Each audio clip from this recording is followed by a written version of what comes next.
Hey, this is Warren Redlick. I am here with Ezer Ratchaga, who did a tweet thread on Twitter yesterday that went pretty much viral, breaking down his thoughts on Tesla's bot and what happened and relating it to Boston Dynamics and others.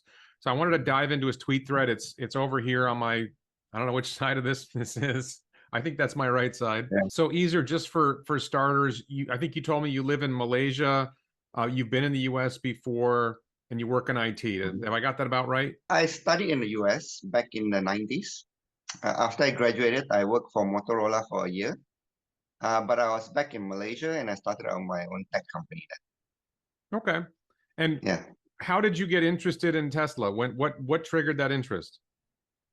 Actually, I have no idea. It was I think it was 2019. And maybe it's all the FUD that I keep hearing on the news when I started checking out Tesla. And the more I looked at it, the more I liked it. So I started investing in 2019. Okay. And that's Yeah, turned out mostly. I basically went all in the more I looked into Tesla. In 29, whatever cash I have at the time, we just went all in. Okay. Yeah. All right. So we have this tweet thread, and I'm going to start at the top. You started off with Boston Dynamics Atlas may look like a robot that can do anything, even parkour, but its design specs are very different from Tesla Bot. Here's my initial take of thread. So this was the start, and you can see this got retweeted 1,402 times, 4,769 likes, 240 comments. I quote tweeted it, and you and I had a brief conversation. What's that? That seems crazy to me. Yeah. Like, yeah, it's yeah. You reached a lot of people. You made a lot of sense, and people reacted to it. So you started with power. I'm going to read your tweet so the audience can hear it, and maybe if somebody can't read or whatever is on a small screen or something. Atlas uses a 3.7 kilowatt hour battery pack, while Tesla Bot uses a 2.3 kilowatt hour pack. Atlas is designed for speed, high power, mostly for show. Battery life is about 1 hour. Tesla Bot is designed for specific use case and to work 8 hours on 2.3 kilowatt hours, efficiency over power. Can you provide some, what do you mean by that? You know, I don't know that much about Atlas. What do you know about Atlas? Well, basically, Atlas is a pretty big robot. It weighs about, I think, 150 kilograms. Which so is, for the US audience, that's 360 pounds, I think. Yeah, exactly. So it's very heavy and it uses a big battery pack. As you can see, it's like almost 4 kilowatt hour. You can see like the bulge behind it. And it's designed with the best materials you can find. It's very expensive to make. It uses hydraulic system. And it's designed to be for speed, right? You can see it jumps with the powerful hydraulics and all that. And it can probably only last like an hour at most. So it's designed like the program. You have to actually program the bot to do whatever you see it doing. That's essentially like a routine. Like they program it to do that.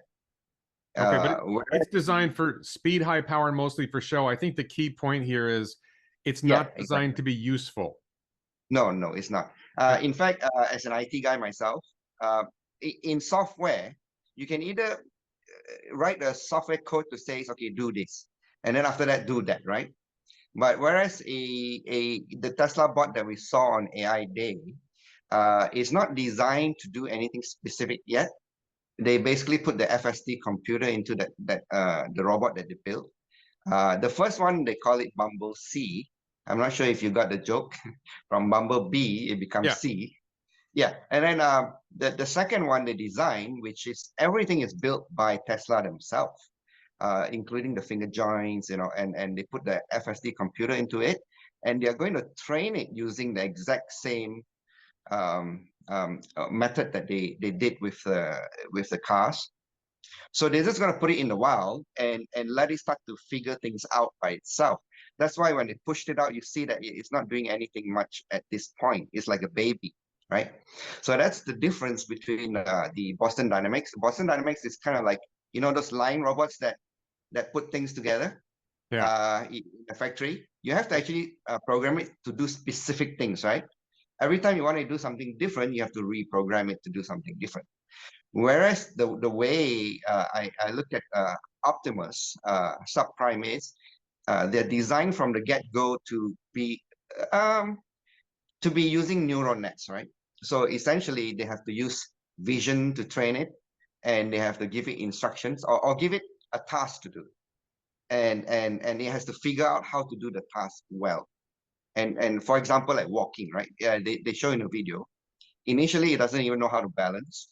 It just knows that you give it instructions not to fall down, and it'll try to do various motion, and eventually it's going to learn how to walk. So that is, I think, the main difference. Like one is designed to be multi-purpose. The other one, you have to reprogram it to do anything you want it to do. Right. So the way I look at it, like the tweet I put it, is like one is really heavy. It uses a lot of energy. They did not design it from the get-go to be efficient and to be economical.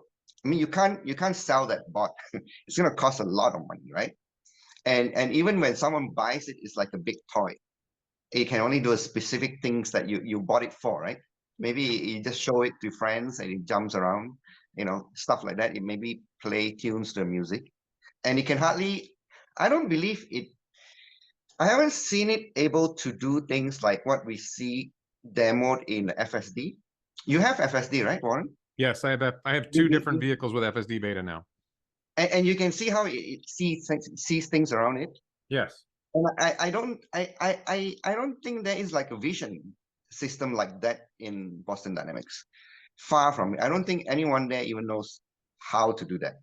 Right. So yeah.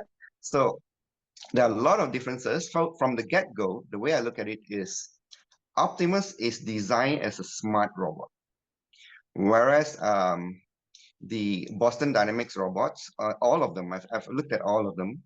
They are like a big toy. Basically, it's a very expensive toy. It's a dumb machine. It's not smart at all. You have to tell it exactly what to do all the time. And I believe someone was mentioning, like, if you look at how when they jump through boxes and all that, they actually put like some codes on those boxes that it can detect. Maybe it detect the codes instead of actually looking at things around it. Right. So yeah.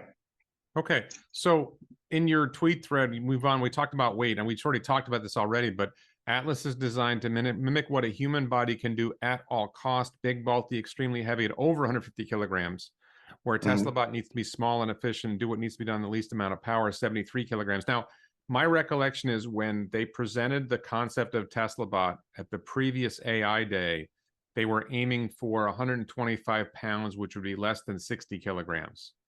I think it'd be 50, 55 or so. So they ended up with more weight. I think my guess would be that when they started putting it together, they realized, wait, we need these things and we can't do this. And maybe that target weight of 125 pounds wasn't that important. Do you have any thoughts on why it ended up being 73 kilograms instead of under 60? I think that was just like a number they would like to have. And exactly like you say, once you start putting things together, it may not be exactly what you want. I'm sure if eventually they want it, you can use different materials to get it down to that kind of weight. But I think Elon was asked that question. Actually, I'm not sure if you remember. They said that it's not exactly the same question, but they said that they wanted to use materials that they can reproduce easily, Right. like for mass production. Right. So they didn't want to use like very exotic, like titanium, for example, which is very light, right? But it's very hard to reproduce. Very hard to get in bulk. So it's not a manufacturable item. Right. Whereas Boston Dynamics would use all of those materials. Yeah. So I think, yeah. Go ahead. So I think in this case, I think the weight is kind of like, okay, it's 10 kilograms more. It doesn't really matter, right? If you look at the design methodology of Tesla, they're like, okay, let's get something that works out there, and we can start training it, right? Eventually, they're gonna maybe make it more efficient, maybe try to figure things out. I'm sure like almost everything you see in a robot is gonna be different in the next 2 years, including the joints, right? Yeah. And this is like the first approximation. Well, that's kind of my take on it, is the one that weighs 73 kilograms, not Bumble C, but the Optimus that they showed that couldn't walk yet. you know, when they do the next generation of Optimus, maybe they'll be able to get the weight down. Maybe they'll figure it out how to manufacture it at a lighter weight. If they decide that's important, they may decide that's not that important. But I think if you want to get your 2.3 kilowatt hour battery pack to last longer, the bot weighing less probably helps with that. Well, or they may even actually add on the battery life. Who knows, right? I would go on the other direction. I think they may increase the battery life a little bit. Okay. Instead of saving on the weight, because to me, 10 kilograms is not a big deal. And I think they would rather go for the easy materials to use. They would go for like long lasting, right? Everything has to last for a long time, and easy to manufacture, and easy to find the materials and everything. I think So I think that's the route you go. I think part of the reason for it being lightweight was also to be non-threatening to humans. That if the robot is too big and heavy, it's more scary and more dangerous to humans. If it's light and weak, it's less threatening to humans. So I think there's a balance there, what they're trying to do. Yeah, the way I look at it, like 60 kilo and 70 kilo doesn't make much difference. Whereas like a Boston Dynamics 150 kilos, yeah, if that thing falls on you, you're pretty much dead or something like that, right? Yeah. Okay. Yeah. So your next tweet, you said work versus show. Boston Dynamics Atlas is for show and tell. Tesla Bot is work. You can see how their design specs are different from the get-go. So what do you mean about design specs? What are the design specs that are different?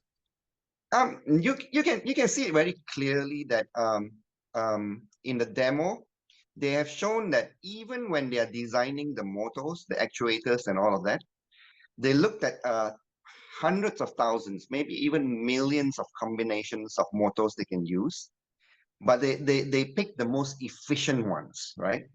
And the most efficient ones that can do what they want, the degree of how much they can turn the fingers and how heavy they can carry, and what is the minimum amount of weight that they must, that the robot must be able to handle, and how fast they can move.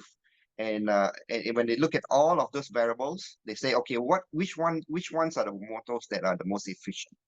They can do the minimum amount of all these things. So from that design perspective, you can see they're not going for the show. They're not going for the robot that can run the fastest or move the fastest or even jump, right? I doubt this robot can jump, honestly. If you look at the type of motors they have, it's like a gear motion, it slowly moves. It doesn't like, it's not a hydraulic system that gives it the power to jump. But I doubt they want to do any of those acrobatic stuff. They just want the robot to be able to work. Right, put it on a factory line, or put it somewhere and it can do work, right? If you check some, maybe we come back to this topic about the work in a while.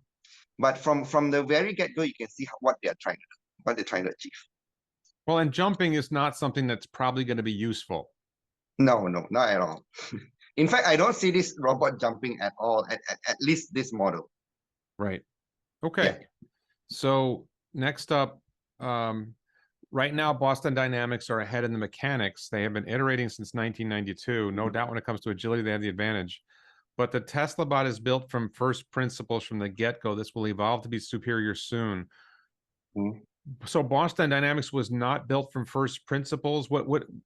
I think I understand what you mean by first principles. This is what we're trying to achieve, so let's build what will work for what we're trying to achieve. Exactly. What do you think was motivated by how did they come up with the Boston Dynamics robot? What was the thinking there? How is it different from first principles? Okay, Boston Dynamics actually is a company that was started in maybe early 90s, if I'm not mistaken, 92 or something like that. That was kind of like my era, Gen X. And we were very interested in robots and what they can do physically. At that time, AI is not even really much in the vocabulary of programming, right? It is something that we always talk about in science fiction, but we never figured out how to do it. It's kind of like, they call it like deep learning at the time. You have a huge database of objects, and then you try to match it to the real world. Basically, that's what essentially, that's what deep learning is. But today it has evolved into neural nets, into so many things that are so different. So Boston Dynamics started in that era, and you can see that their robots are kind of like, okay, how can I make something that looked like a human and can do whatever a human body can do, right? So that would be their design specs. It's kind of like in my earlier post, a show and tell. Can I make something mechanical that can do what a human body can do? Does So essentially, they are not trying to make a robot that is like a human. They can think like a human, they can learn like a human, they can perform tasks that you tell it to, and they can learn its own environment by itself, because that technology is not, it doesn't even exist at the time. So when you talk about roboticists at the time, like people who are interested to play with robots, mostly they're like mechanical engineers. So probably these are the same people that are still there. And that's why you don't see any software any software people in, at least I haven't seen. Every time they come out with a demo, I haven't seen they show the software part of it. They only show the hardware part of it. So I believe that's what it is about, the company, right? I can see use cases for it, like for instance, but you have to sort of program it to do those things. Like for example, you want it to go in somewhere dangerous and take a bomb out for the bomb squad. You can probably program it to do that. But if the bomb looks different or something slightly different, then you have to reprogram it, right, on the spot. So it's not something that can learn. Yeah. At least I don't believe it can. So do you think that the Boston Dynamics bot has more degrees of freedom than the Tesla bot? I believe so, yes. Because they are going for what the human body can do. So at this point, you can even see in the Tesla demo that they say they have chose a certain number of degree of freedom and a certain speed for efficiency, not for max. They're not maxing out all those things. So essentially, they're saying, okay, what would this initial bot? What do you want it to do initially? Okay, maybe carry boxes around, maybe take out the trash. Like if it's working in a factory. Okay, let's say the truck comes in with new equipment. You can have the bot unload it. Those are things that are easy to train the bot to do. Take it, okay, from the truck and put it in their shelves or put it in wherever you need to put it.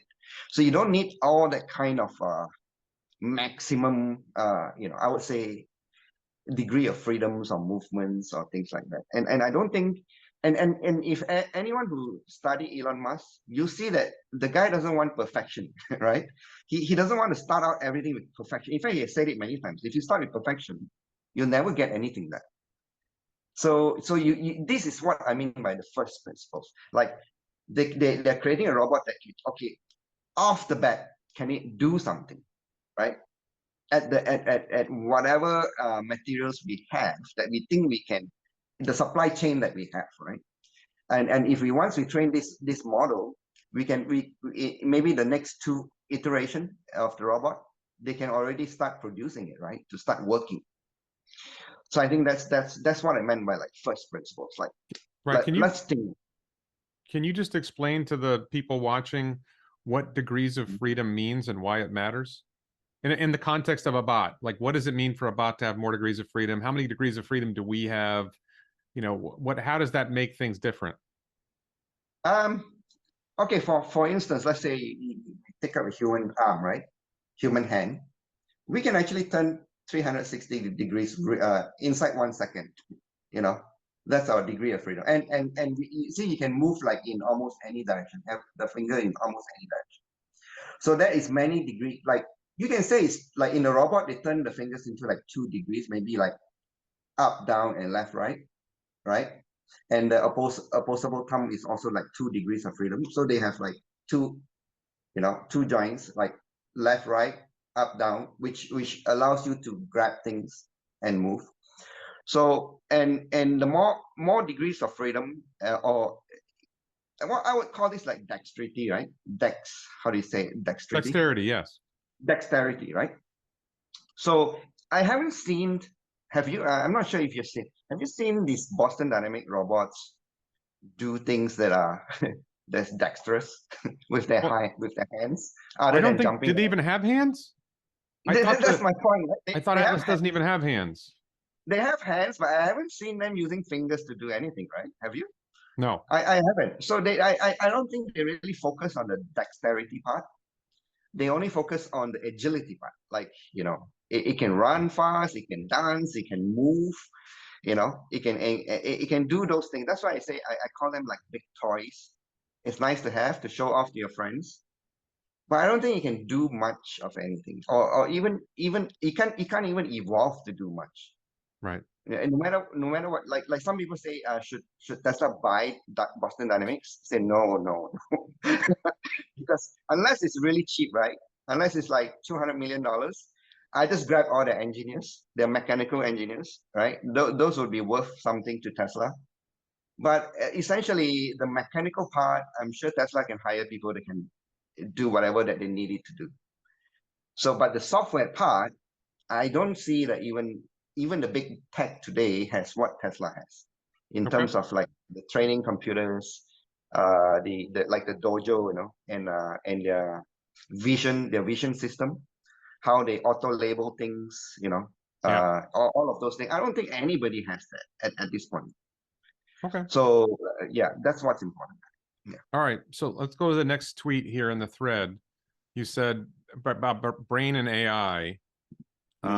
You said this is truly what's going to set Tesla Bot as light years ahead. Tesla's been working on real world AI for a decade now, and it's the same problem they'll be solving for the bot. Think of Boston Dynamics as a hardware company, while Tesla is more software. I would say Tesla is also a hardware company, Mhm. but I think there's two distinctions. One, Tesla is a hardware company and a software company, but Tesla is Mhm. also a manufacturer. So, Exactly. I mean, part I of it think that's is that's like I tend to shorten my tweets because they have a limitation on characters. So right, so I just want to like highlight the difference. But right. you're right, you're absolutely right. Tesla is all three, right? They are hardware and software company, and they are second to none in either one, I would say. So, what is And this? and and Wait. What is this real world AI? Because I have these conversations. I just did a video that I'm probably going to have to redo, and I did it on my the Daily Live platform, where I went through some of the critics, uh-huh, some fairly high level, like somewhat well educated and responsible critics in the field who were very critical of what they saw of Tesla Bot. And I think uh-huh. one of the things is they don't really seem to understand what's going on with real world AI, almost because they're not even trying to understand. Can you explain what this real world AI means? I think in layman's term, um, now I myself, I must say this, I'm not an AI expert. I'm a typical programmer, but I can understand these things. So I would say like a real world AI would be something that can interact with the world, right? Artificial intelligence in general is like your Siri, and all those you can call those all artificial intelligence, right? So you can create like a bot that lives on the cloud that doesn't really interact with real world objects. So I would say in the most sensible sense, like for someone who a layman person who can understand. And then of course you have this AGI, right? Very generalized intelligence, right?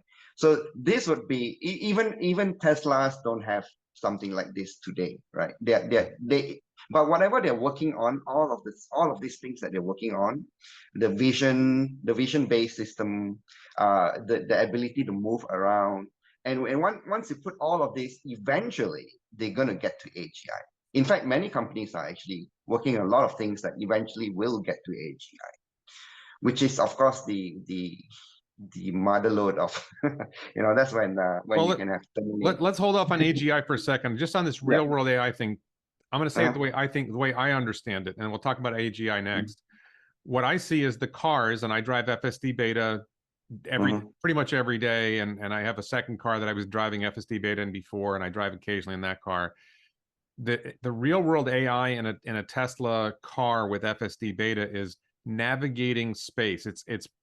It's basically mhm, understanding the space around it, identifying in particular with these occupancy network, it's identifying different spots and whether there's an object in the way or not, or whether there's likely to be an object in the way. And that tells it, where can I go that I won't hit anything? And there's a key distinction here that, and Bot will do the same thing. Bot is doing the same thing. They showed in the demo that it was using the occupancy network, and it was seeing where it could walk safely and where it could not walk. Because it could see what space was occupied an object or likely to be occupied by an object and what wasn't, and that enabled it to move. The key distinction that I think is a big jump from Tesla cars to Tesla Bot is the cars don't manipulate objects. They don't pick something up, they don't move something, don't even push something. Where Tesla Bot is actually already, I was really surprised by this. I didn't think they were going to demo this. It's actually picking up objects and moving them, which seemed like, to me, that seems like a big stretch from just navigating space to manipulating objects. It seemed like they treated it like this is not a big deal for us to train in that. Did you find that surprising? Do you see that as not that big of a deal? No, it is a big deal. In fact, before AI Day, I thought they're just gonna like have some arms, like the robot arms, you know. I thought that was the whole show, you know. Maybe I'm setting my expectation low. I was surprised to have a whole 2 robots ready, right? They actually have the first version. Yeah. And then which they created really fast with off-the-shelf hardware.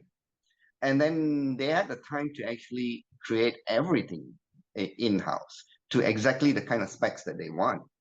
So I was most impressed, I would say. If you ask me what was the thing that I was most impressed with this, is the speed at which they did this. Now, because everything else we already know, the FSD computer, we already know they're going to use that, right? And we know the batteries and everything. We know that they can build a body. You know, we know all these things. But the thing we don't know is the speed, right? We always laugh about Elon time. So when I go into this, I'm thinking, okay, Elon time. Well, they keep showing this hand of the robot with the love, the eye. Yeah, the love symbol. Yeah. Yeah, AI in Chinese just means love, you know. Oh, I right. Japanese yeah, too. I. Yeah, well, I me, you know, like I love you, you know. Like, so and I think the Chinese are the ones who designed that the hand. I mean that poster. Anyways, I thought that was what they're gonna do. They're gonna have like the upper body, and they have the robot manipulating objects around it. But they brought in a whole robot, even though the second one doesn't move. And if you look at some of the Tesla Q response on my thread, they're like, okay, you need 3 people to carry this thing in. It can't even walk, right? I mean, that's their perception. Right. This thing is a dud because it can't walk. It's useless, right? But what they don't get is this thing is like a baby, right? Right. It's essentially a fully grown baby that hasn't learned how to do any of these things yet, but it can learn it. Whereas the Boston Dynamics bot is a toy. It's not a baby. It's not intelligent. It can't learn. It can't learn. I don't think it can. You have to program. Let's clarify that for the people watching. Machine learning is, and what Tesla cars do, right, is the cars go out and they drive and they experience the world with the training that they have. And then something goes wrong. Something doesn't fit, like an object that it identified, it changes the identification of the object, or an object moves in a way that it didn't anticipate. And that triggers the car to send that data up to the home office where they have the supercomputers. And the home office decides, okay, what are we having the biggest problems with? Let's retrain that. Let's take all the data we got from all these incidents and let's retrain it so it does better next time. And we'll improve the auto labeling so it labels these objects. It was labeling these objects wrong. Let's get it to label these objects right. And then let's retrain the car how to work. And so every couple of weeks, maybe once a week, maybe once a month, there's a software update that gets downloaded to the car and the car drives better the next time. And the same thing with Bot, that it's not just you're coding it to do a new task, you're coding it to see the world better. You're coding it to learn how to move better. You're coding it to learn how to manipulate objects better in general.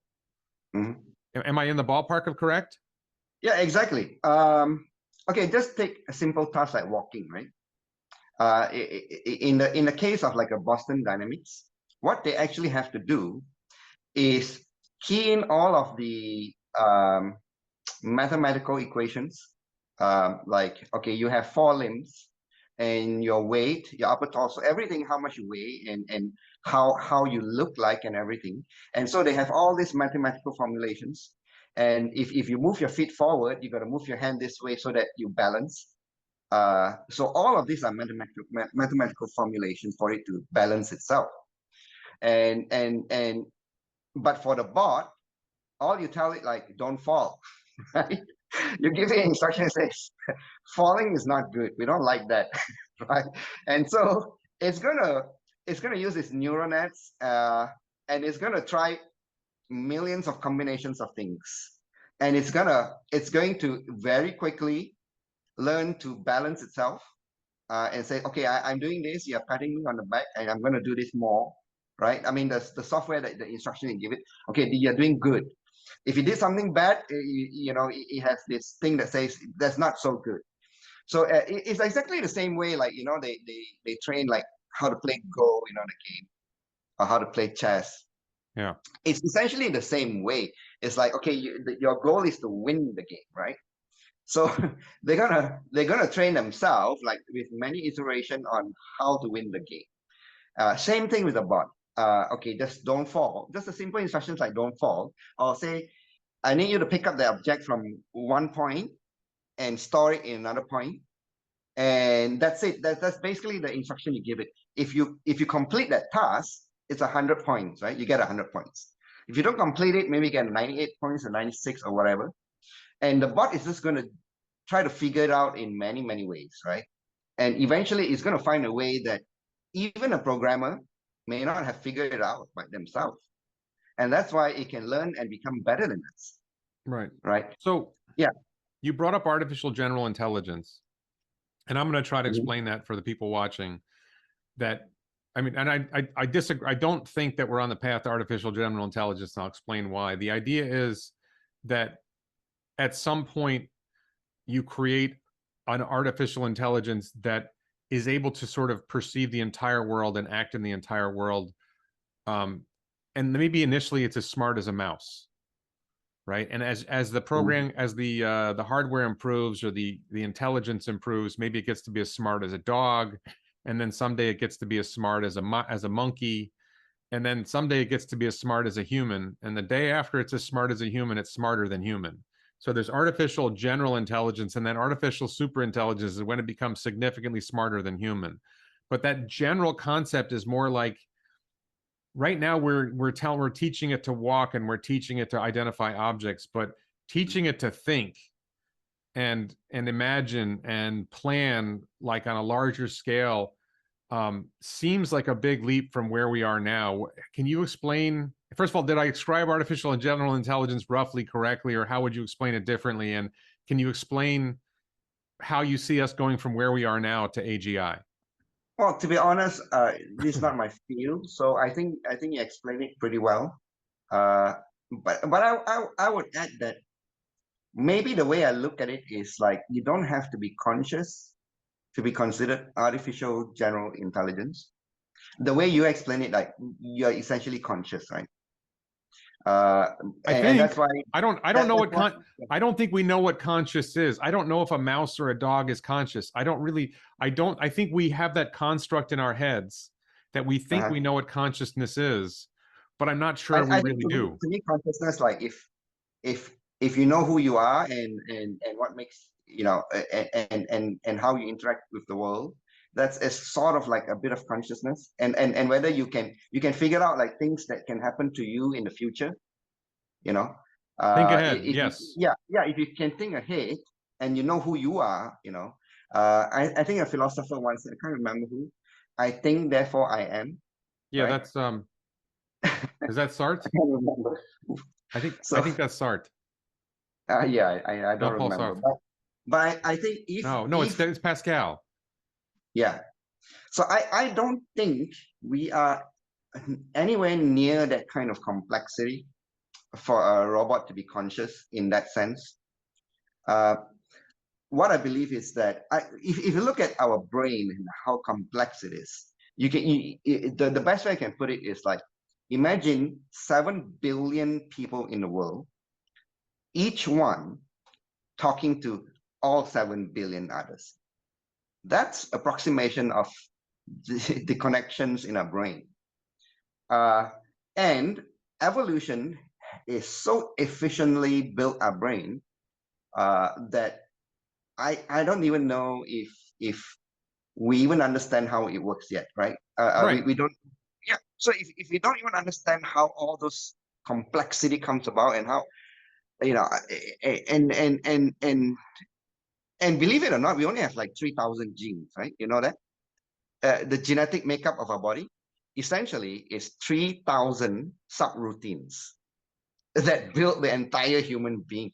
They used to think it's infinite number, like so like the genetic material is so big, they thought that there's a lot of subroutines.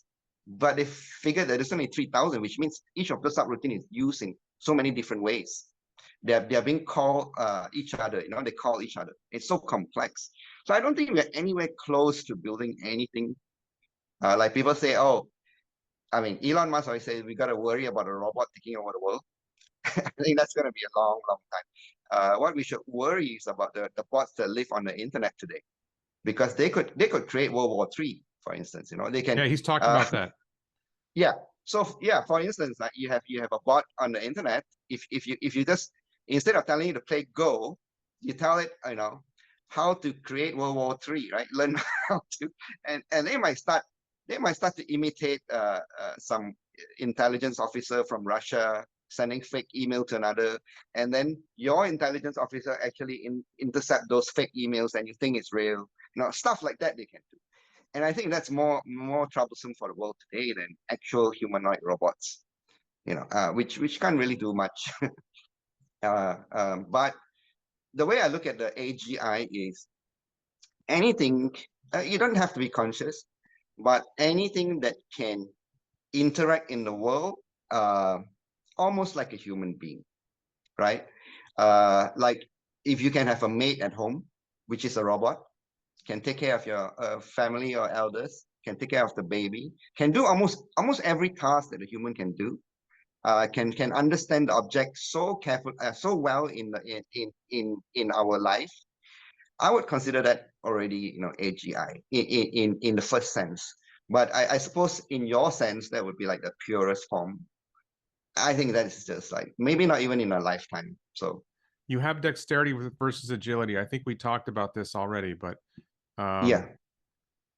Boston Dynamics seems to be working on agility while Tesla focuses on dexterity. Tesla Mhm. Bot will be working with everyday objects and human tools.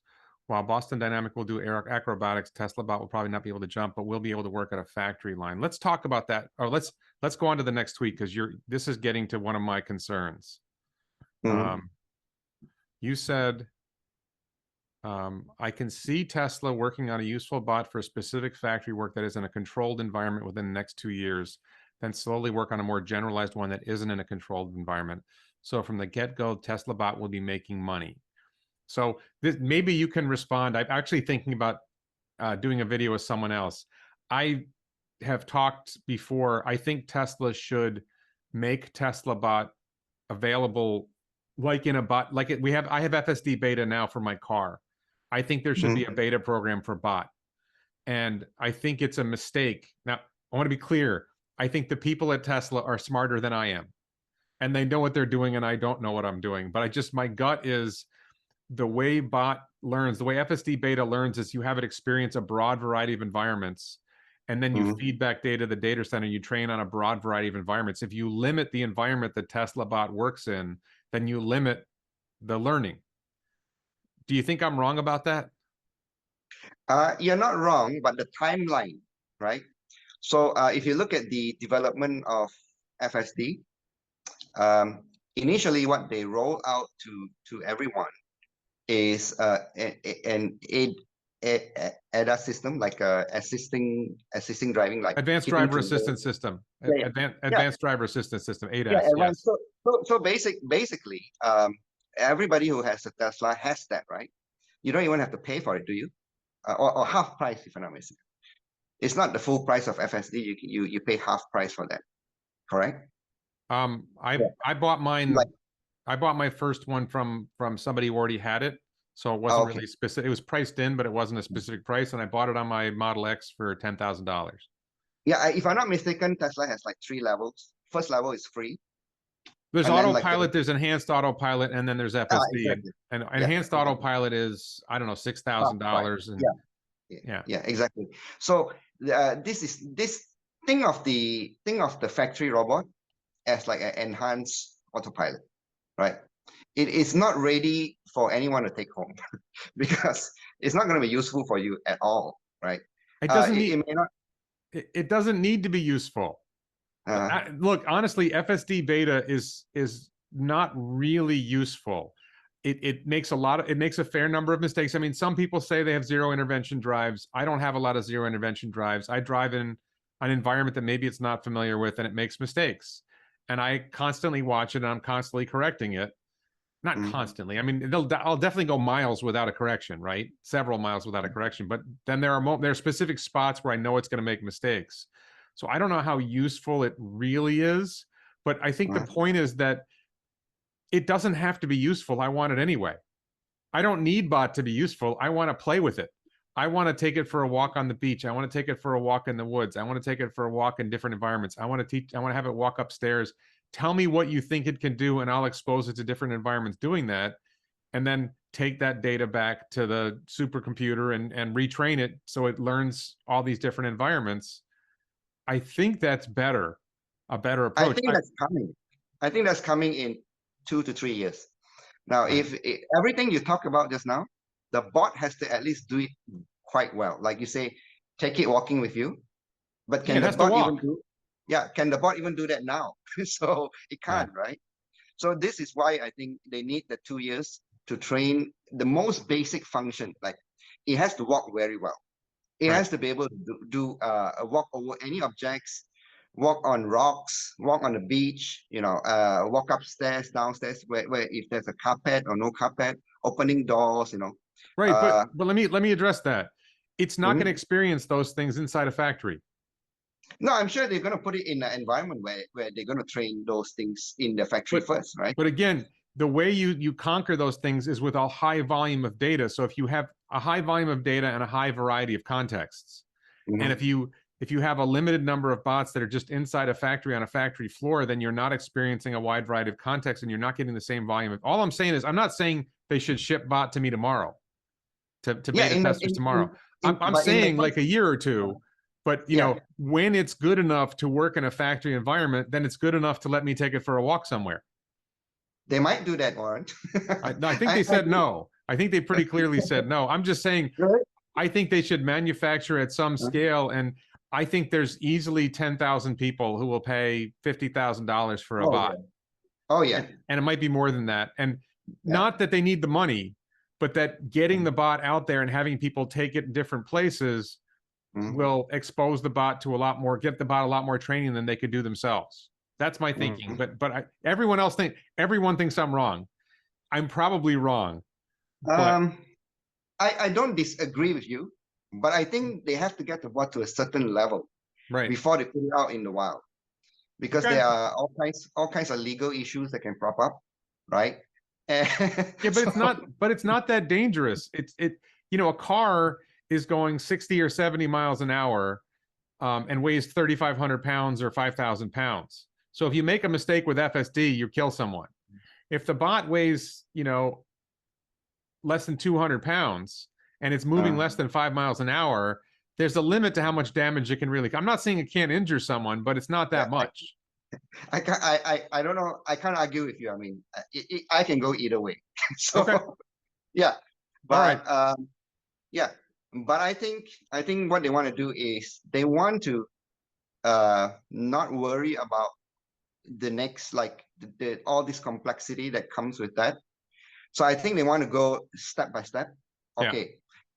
What's the fastest way? Like Elon said, what's the fastest way we can get the bot to work? Right? So I think the fastest way they can do is like look at their own factory. Okay, these are very simple tasks that we're gonna get our first bots to do, and we're gonna make a lot of them to start doing that. it's exactly if you look at how they built the Starship, and that's exactly how they did it, right? They create the first version and say, okay, we only want this to go suborbital. Yeah.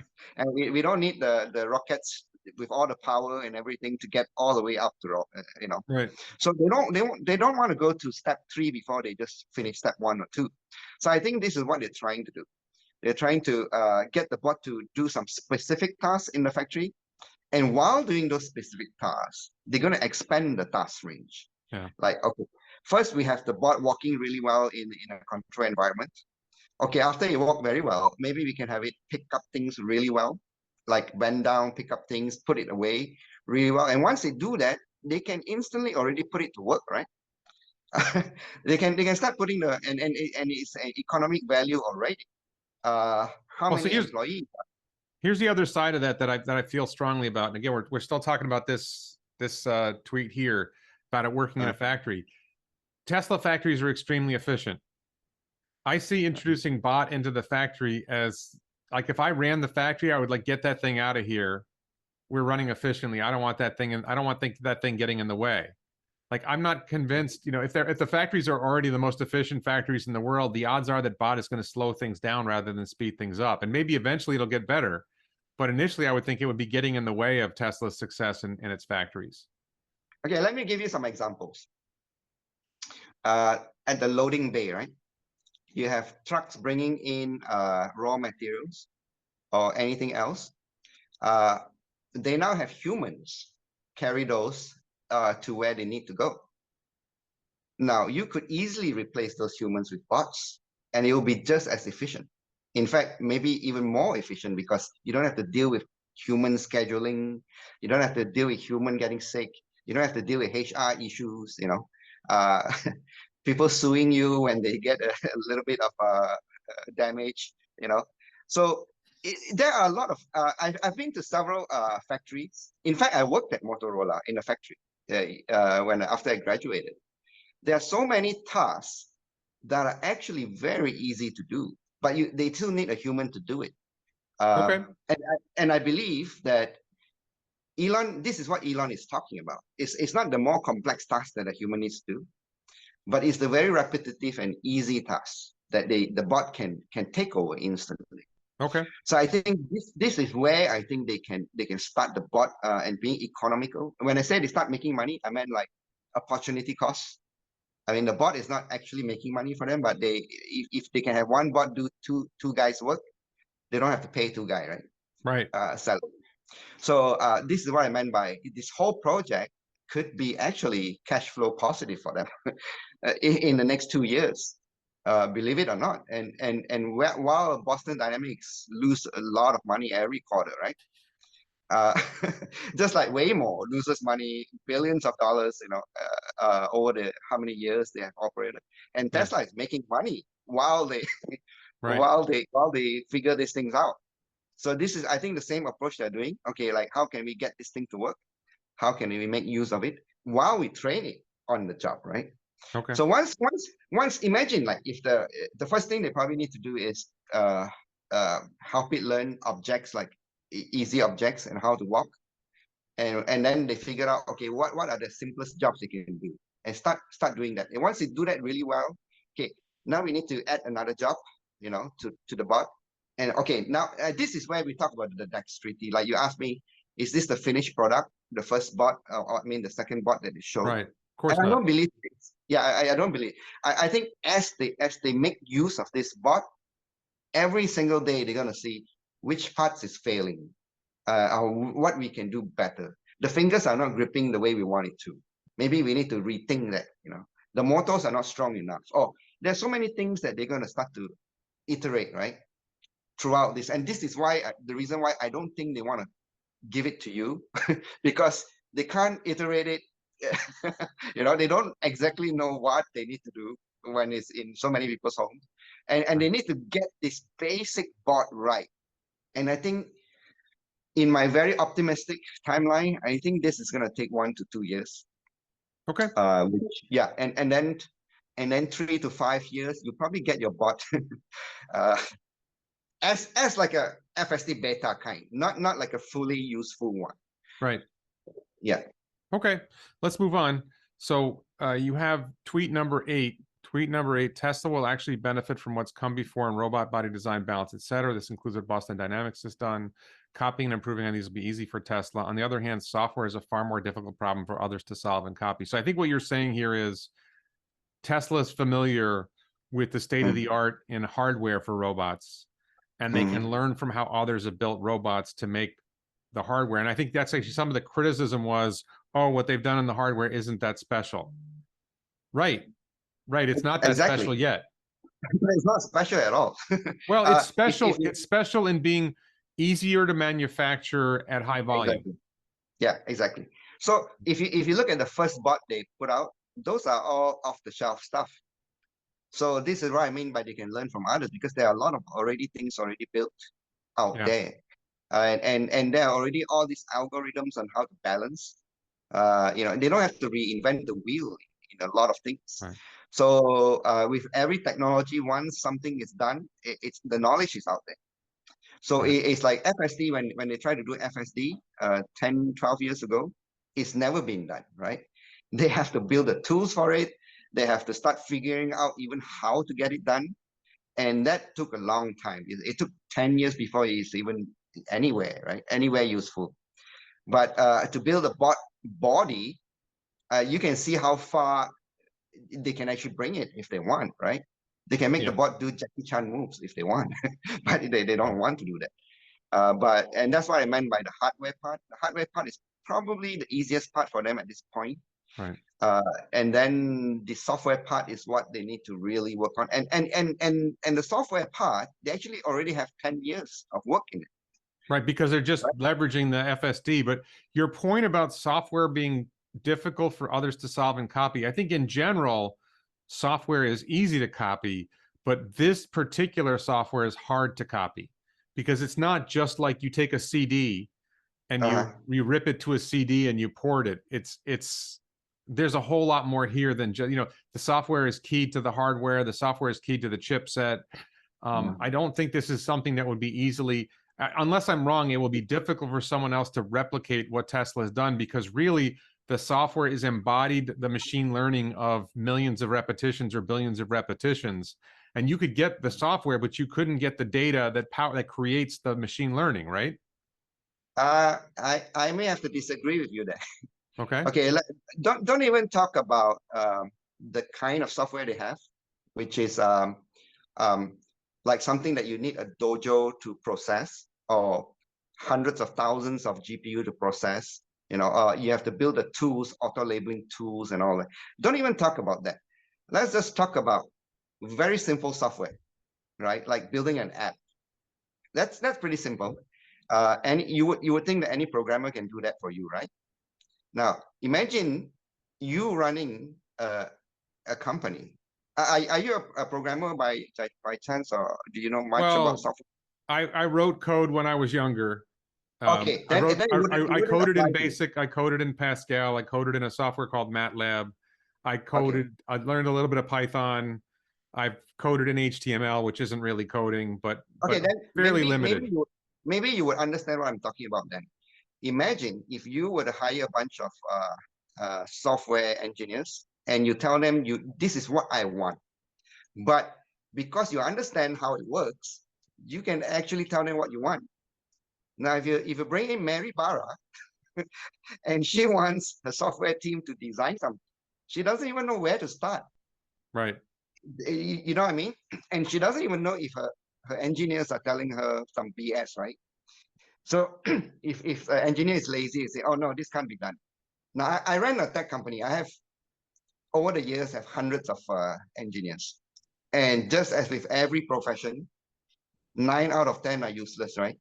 You only have like one really good programmer out of, and then 2 useful ones. And then maybe like 7 are just lazing around, and they'll do exactly what you tell them to do. Yeah. But if you as the CEO of the company and you don't know what you want, you're not going to be able to design the software. And this is why I keep telling people, the most important guy in Tesla is Elon Musk. Without him and his engineering skills and understanding how things work, he's not going to be able to run a company like Tesla. And this is why I tell people the competition isn't coming. It's not because of the hardware. It's actually because of the software. I don't think legacy will survive. I don't think they can put tens of billions of dollars into software and they're not gonna make it work. They're gonna have all kinds of issues because they don't even know how to tell the programmers what they want to begin with, right? Right. You imagine you have thousands of programmers and they're each doing their own thing. They think they're doing the best they can in whatever they think they're doing. Maybe this guy is just building this one thing. And then how do you integrate them all together? That's why they have all these issues. Now, Right. you having understood how software works, you can actually understand what I'm saying. Yeah. Right? If you just bring your mom in to try to manage these people, no way, it won't happen. So this is why I say this in going forward, it's a tech company. Tesla is a tech because Elon Musk is the tech guy. You Yeah. really need a tech guy to run a tech company. You can't. Yeah. You There's can't actually, have a layman. there's actually, maybe Yeah. you can, maybe I gotta ask you to comment on this. There was this one critic who was talking about something, how they didn't talk about ODD, which I forget what that is now. Mhm. And said, you know, she was basically saying that Tesla is run by engineers instead of product managers. And I was thinking, yeah, Tesla's run by engineers instead of product managers. That's a good thing. She was talking about it like it was a bad thing, like they don't have enough product managers. It's like saying a company doesn't have enough lawyers. And I'm a retired Exactly. lawyer. Like, Exactly. you know, what Tesla needs is more lawyers. I think they need more engineers. Uh-huh. Uh, Yeah, did- and even though they are, I mean, they're run by one engineer, basically, Elon Musk, right? The Yeah. guy with the vision, and he knows exactly what he wants. And I think that's key. He knows exactly. Now, if you go to Boston Dynamics, okay, we can bring Boston Dynamics back into this chat right now. I believe if you look at Boston Dynamics, it's like, okay, let's hire the best mechanical engineer, the people who can build the best robots. Okay, I have 5 guys to work on this new bot, right? And you guys make a robot that can make our board of directors smile, right, from face to face. And that's probably what's happening. Whereas in Tesla, Elon Musk is the one that sets the direction. Okay, I don't want this robot to be jumping. I know you can do it. I know you're smarter than me. You can get it done. But that's not what I want. I want this bot to do these very specific things. I want you to focus on just that. So I think this is the difference. Like Elon Musk is the difference. You know, Yeah. he's very good at setting the rules, right? Like the set like the easy path. Like I think this is what Bill Gates did well also. Like I mean, as we grow up, we use Microsoft. We started with Basic and then we use Microsoft. And it's full of bugs, the software. He doesn't care. He's just like, just release it. Right? Yeah. Just release it. We don't want to have a perfect system. I think this is the same way that Elon Musk thinks. You don't need a perfect system. Yeah. If you let the engineers who are working on it work on it and tell you when they're done, it's never done. Right? Right. So it's not really the engineers working on it that's getting it done. It's actually Elon Musk, right? That gives the instruction. And this is why I think legacy is toast. And okay, I'm going to make a prediction on your channel here. Yeah. Eventually, all Yeah. legacy will have to use Apple CarPlay and Android, or you know, Tesla licensing. You know, they are never going to. I'm going to say it right now. They are never going to build their own. Right. There's no way for them to do it.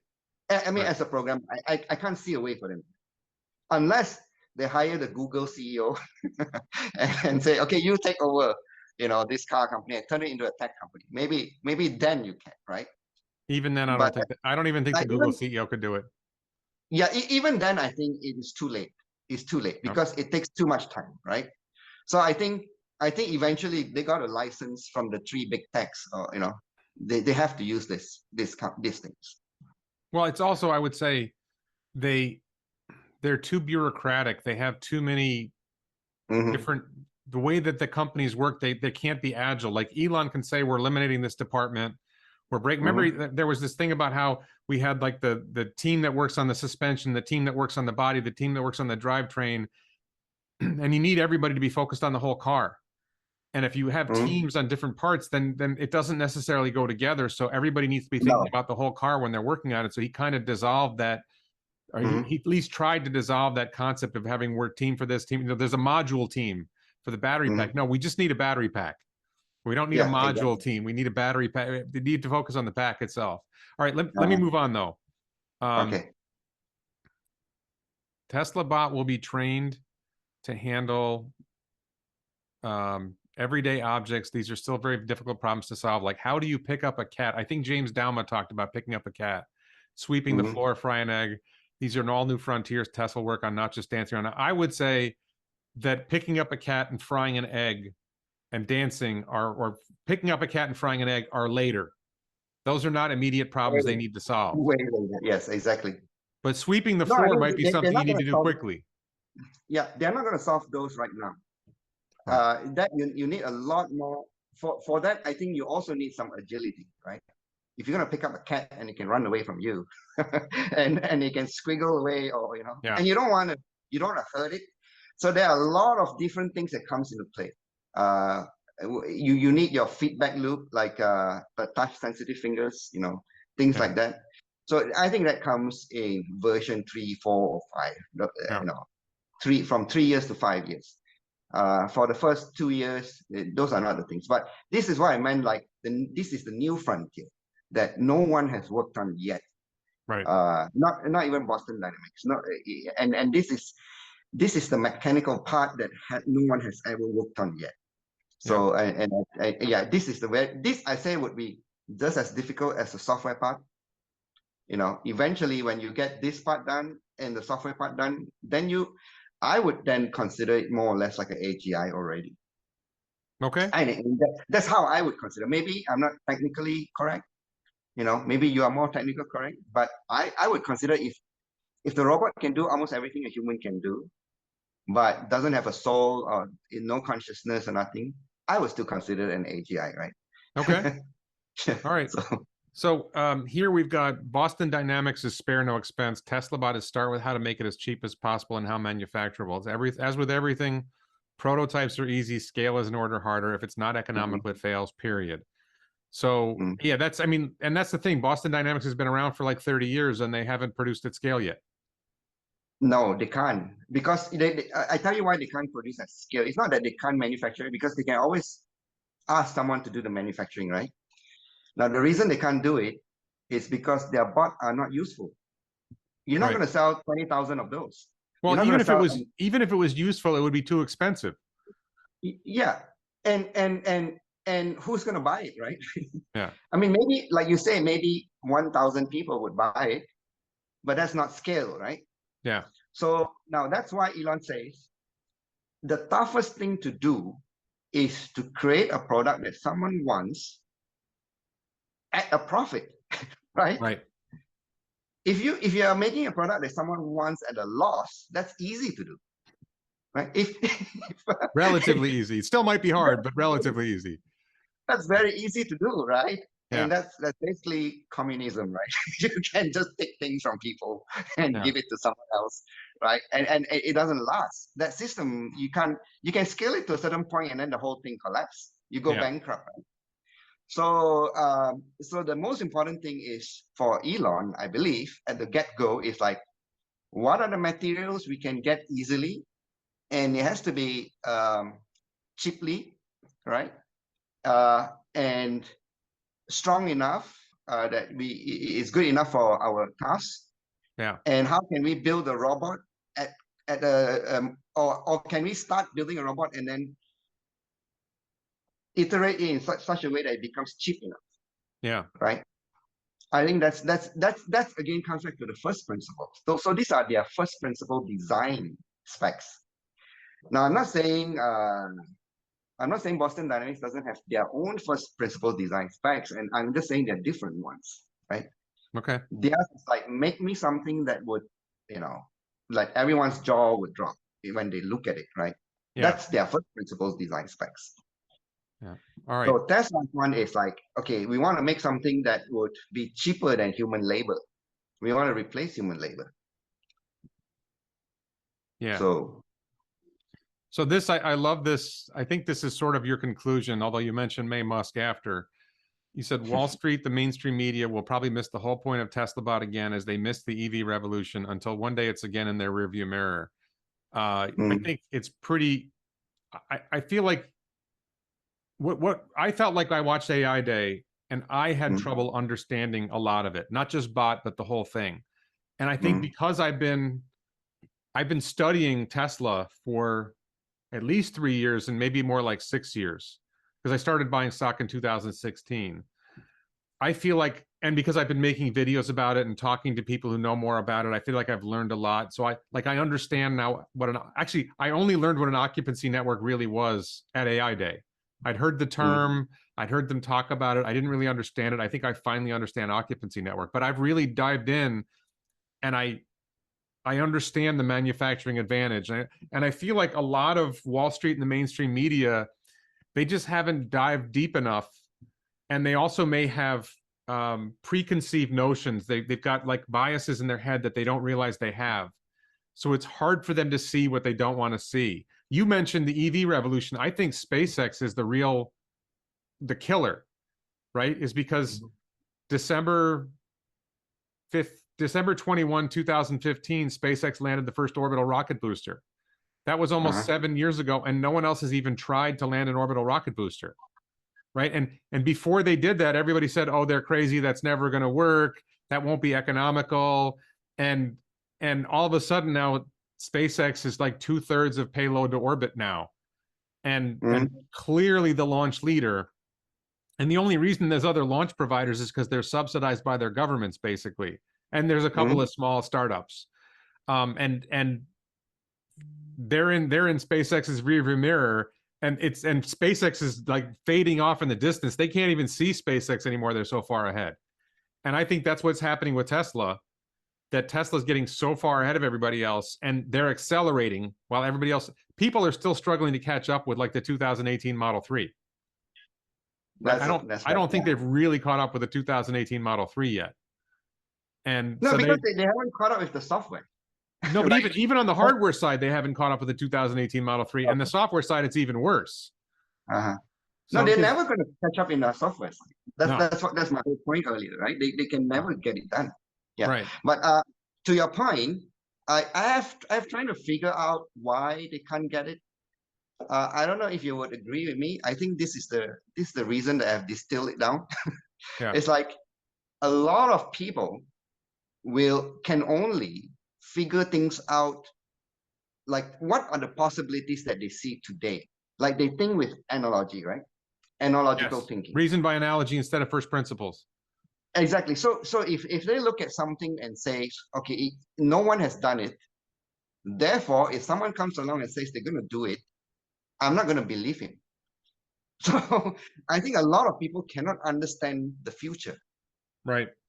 Maybe they don't read enough sci-fi or something. They don't have an imagination, or they lack an imagination. Right. And even if you look at the Tesla bears that comment on this thread, they are more impressed with Boston Dynamics than they are with the Tesla bot, right? Because they cannot understand that what they see is not what they're gonna get. Right. But they can only they only know that they see one they think looks better, right? Yeah. At this point in time. So I don't think they can see the future. I think this is the problem. Same with Wall Street, right? Why is Tesla stocks every time there's an issue, it drops 10%, right? Yeah. It's because they can't see 5 years out. They can't see even 3 years out. I always tell I have introduced a lot of people to invest in Tesla, and I always explain to them why it is the most, I would say, safe investment. When you ask people, it's like, is it safe? Is my money safe? Because that's the first thing they would ask, right? Right. And I say, why I believe it's the safest, because if you look 3 years out, if they are making profit almost 100% a year, right? They're increasing the profit. Last year, I think they increased the profit like 80% or 90%. I mean, their deliveries are like 50%, but their profits are way higher than that. The deliveries go up 50%. The revenue goes up more because the average selling price is higher, and the profits go up higher because the margins are growing. Not the revenue, the profits. No. After you minus. No, what I'm saying is deliveries go up, say 50%. revenue goes up like 70%, but profit goes up like 90%, because Exactly. the revenue rises Exactly. faster because the average selling price is going up, and the profit goes up faster because the margins are going up. Yeah, exactly. So when I point out, if you just do a 3-year out, you don't have to think about the bots. You don't have to think about everything. Right. Just with the cars alone, the PE is going to drop to 20, right? It's going to drop to like low 20s. And this is why I say, it doesn't matter what happens in the short term, it is the safest stock. So in the long term. In 3 years, in 3 years, if the market doesn't recognize it and the PE is 20, that's crazy, right? Yeah. So this is why I think it's like the safest stock, like to invest in, and also has the potential to grow the fastest. Okay. So I think we've covered your tweet thread, right? May Musk liked your thread. That was a big positive for you.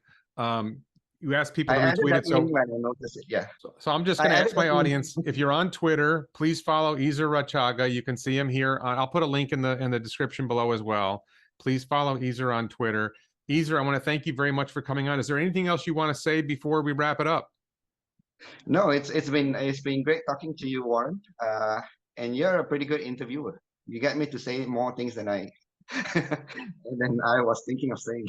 I don't get that a lot from my audience. My audience thinks I talk too much, and I don't let my guests talk enough. So I'm trying to do better. No, I'm not a good speaker, and so I prefer like someone to guide me. And I think you did a really good job in trying to guide me in the direction. Oh, can I add one thing? Yes, sir. This was when we were talking about when you were talking about how Elon Musk try to get people to focus and why he alone, like a dictator, can get things done, right? And it just made me think about Steve Jobs. I don't know if you remember when they asked him to come back to the office. He had one condition. He told the board, "I want all yes men. Those who don't agree with me can get out now." I remember, I think I read this in a book, I saw an interview. I don't know if it's true, but by Monday, he says, if I come back to work, if anyone here is not a yes man, I will resign. I think he said that. And that is what I look at Elon Musk. And that's why I believe Elon Musk is the most important guy in Tesla. I don't think Elon is quite like that. I think Elon values good criticism. The problem is dumb criticism. If you watch, Sandy Monroe was talking about, he was at a SpaceX meeting, sitting in on a SpaceX meeting, and Elon said, well, why don't we do this? And one of the engineers said, well, Elon, that won't work. And Elon's like, why not? And the guy showed him the math, and Elon said, okay.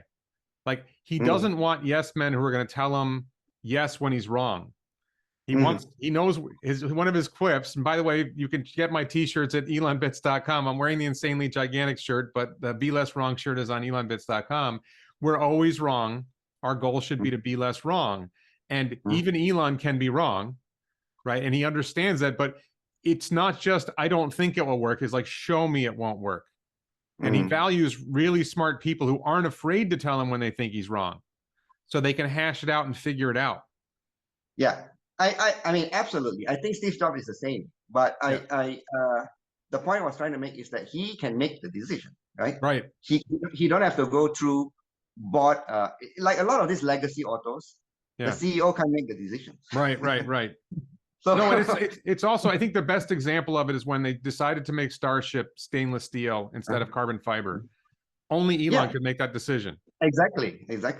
Boeing and Lockheed Martin, these other rocket companies, they couldn't, United Launch Alliance, whatever, they could never make that decision. But Elon has the pull to be able to say, this is what we're doing. You know, he checked with other people, they did the math, they figured things out, and he said, all right, this is the right decision.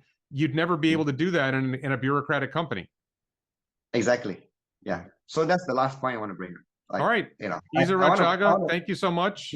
A link to Ezer's Twitter will be in the video description below. Ezer, thank you so much, and I hope to talk to you again soon. Yeah, if you can find a good topic to talk about. Yeah, see you.